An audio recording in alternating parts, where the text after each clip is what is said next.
In this video, we are going to learn how to enhance our English by reading stories. So, we are taking a reference book 10-minute stories published by Mills Kelly Publishing Limited, UK. Hi guys, welcome to Weekend English classes. So, let us get started.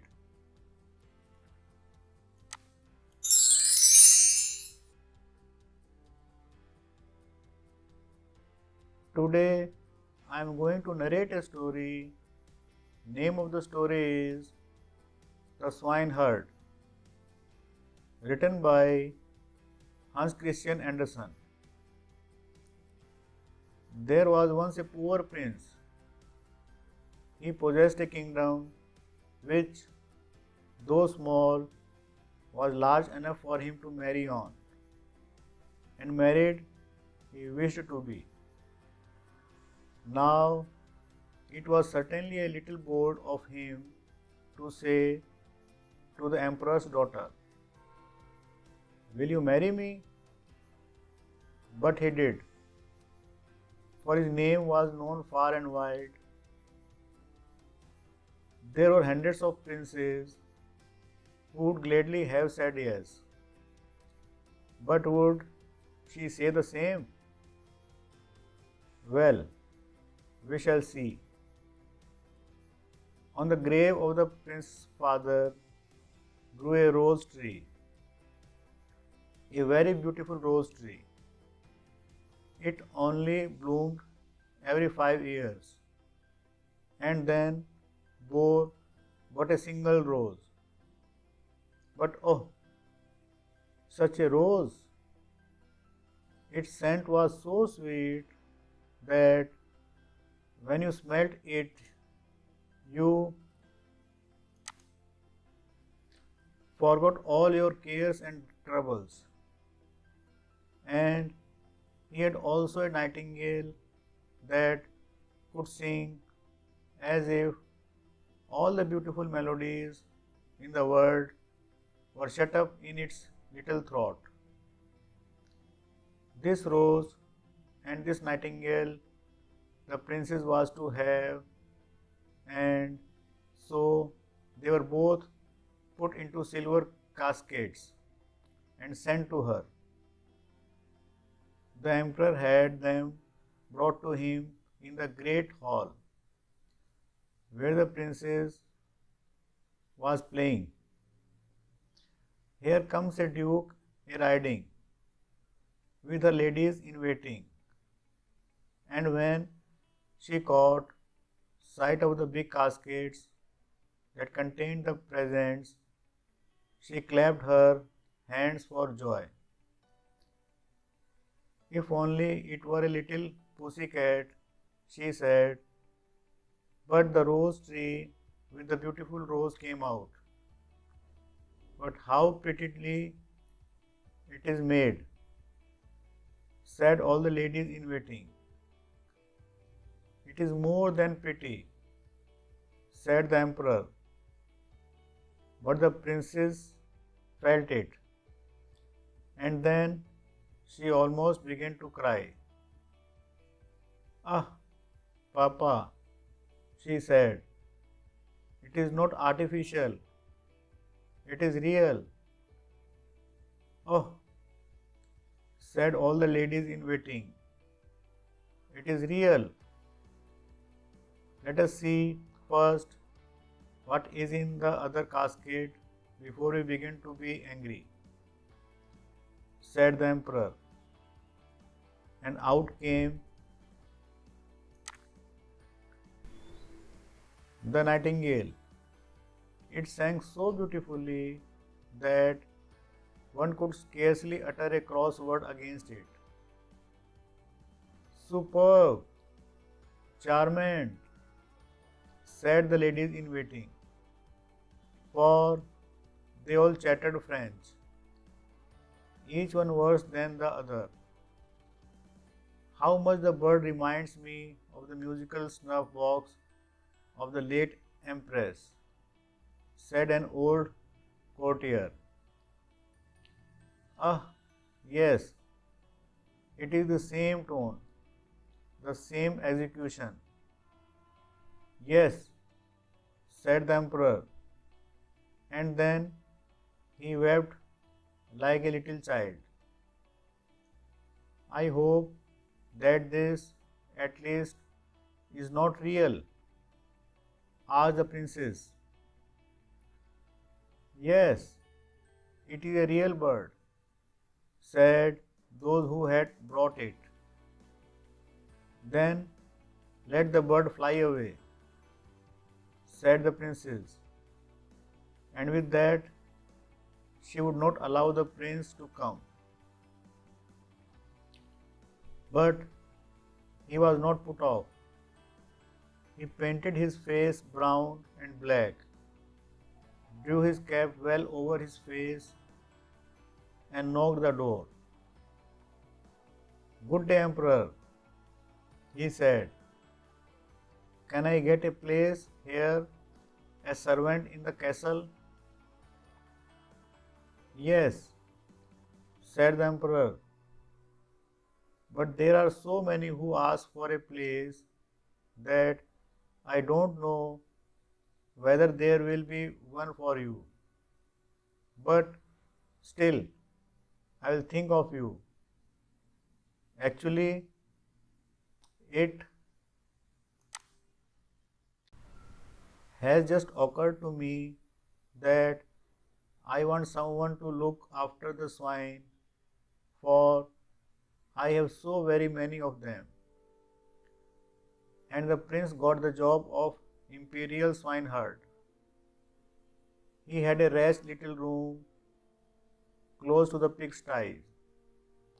Here he had to stay, but the whole day he sat working, and when evening came, he had made a pretty little pot.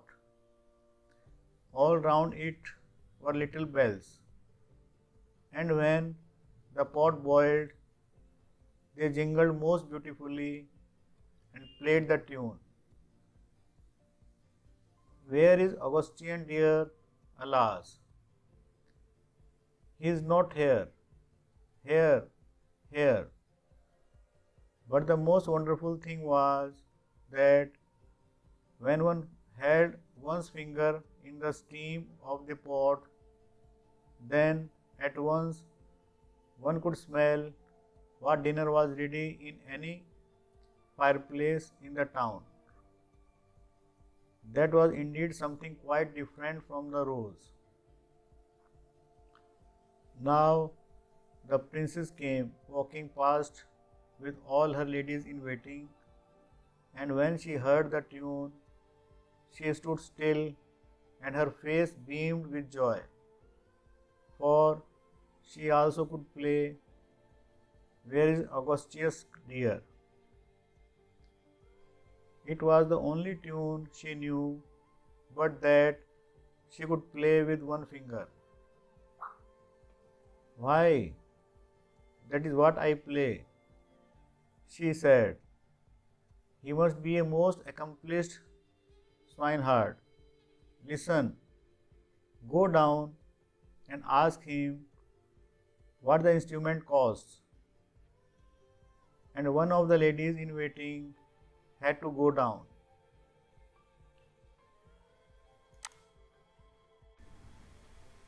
But she put on wooden clogs because of the mud. What will you take for the pot? Asked the lady in waiting.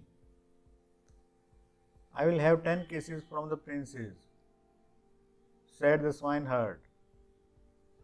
Oh my, heaven forbid, said the lady in waiting. Yes, I will sell it for nothing less, replied the swineherd. What did he say? Asked the princess urgently, when the lady in waiting returned. I really hardly like to tell you, answered the lady in waiting. He is Disobliging, said the princess.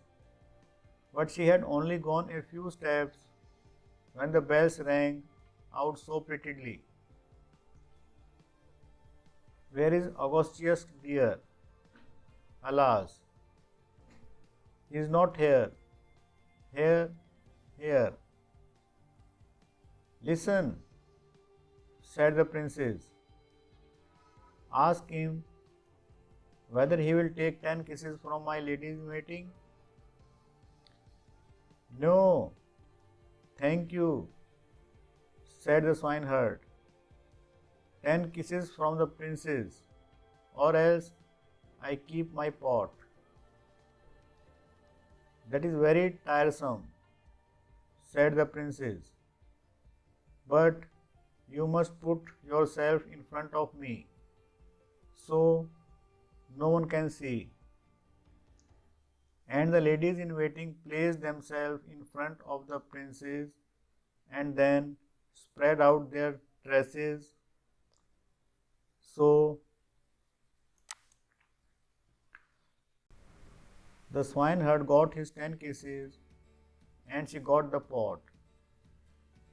What happiness that was! The whole night and the whole day the pot was made to boil. There was not a fireplace in the whole town where they did not know what was being cooked. Whether it was at the chancellor's or at the shoemaker's. The ladies in waiting danced and clapped their hands. We know who is going to have soup and pancakes. Isn't it interesting?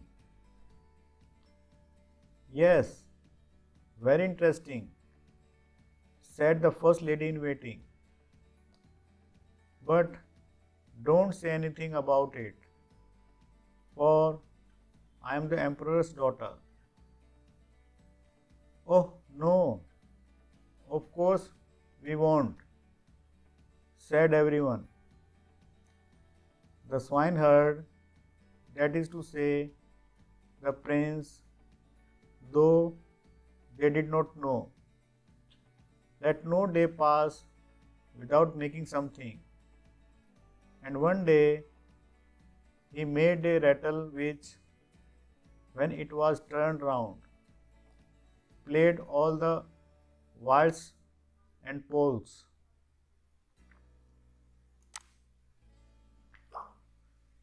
That had ever been known since the world began. But that is superb, said the princess as she passed by. I have never heard a more beautiful composition. Listen, go down and ask him what this instrument costs, but I won't kiss him again. He wants 100 kisses from the princess, said the lady in waiting who had gone down to ask him. He is mad, said the princess, and then she went on, but she had only gone a few steps when she stopped. One ought to encourage art, she said. I am the emperor's daughter. Tell him he shall have, as before, 10 kisses. The rest he can take from my ladies in waiting. But we don't at all like being kissed by him, said the ladies in waiting. That's nonsense, said the princess. And if I can kiss him, you can too. So the ladies in waiting had to go down to him again. 100 kisses from the princess, said he, or each keeps his own. Put yourself in front of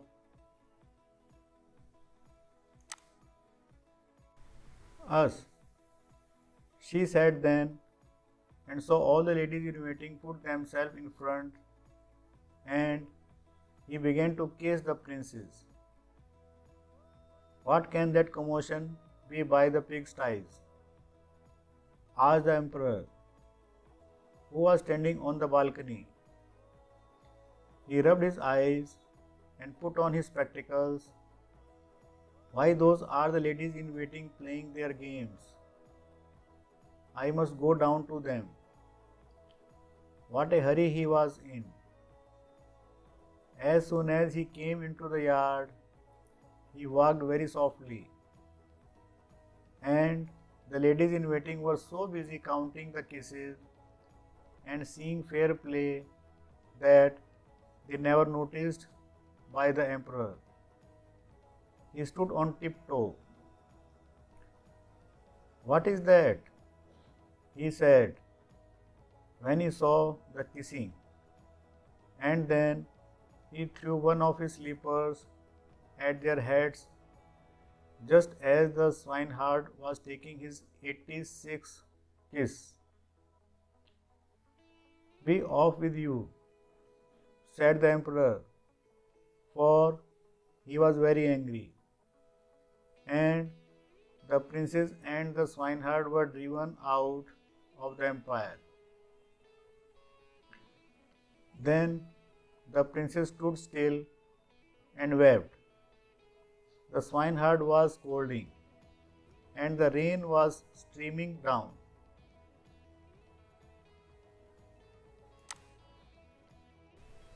Alas, what an unhappy creature I am, sobbed the princess. If only I had taken the beautiful prince. Alas, how unfortunate I am.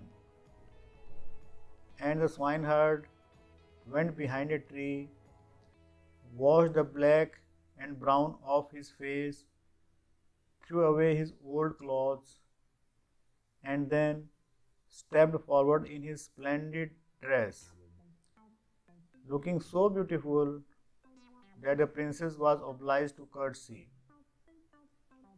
I now come to this. I despise you, he said.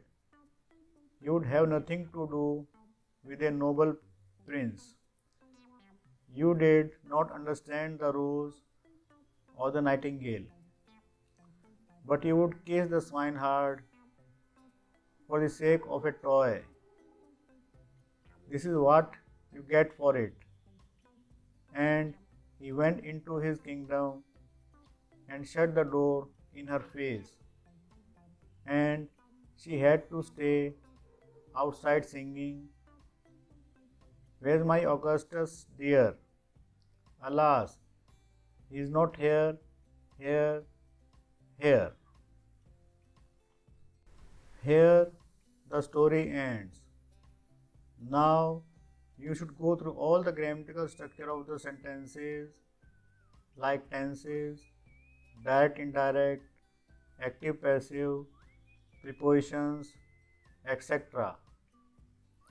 and read the story loudly by yourself at least 2-3 times more to enable you to understand it properly in order to improve your English.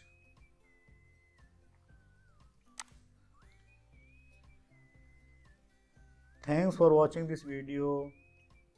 I will see you in my next video.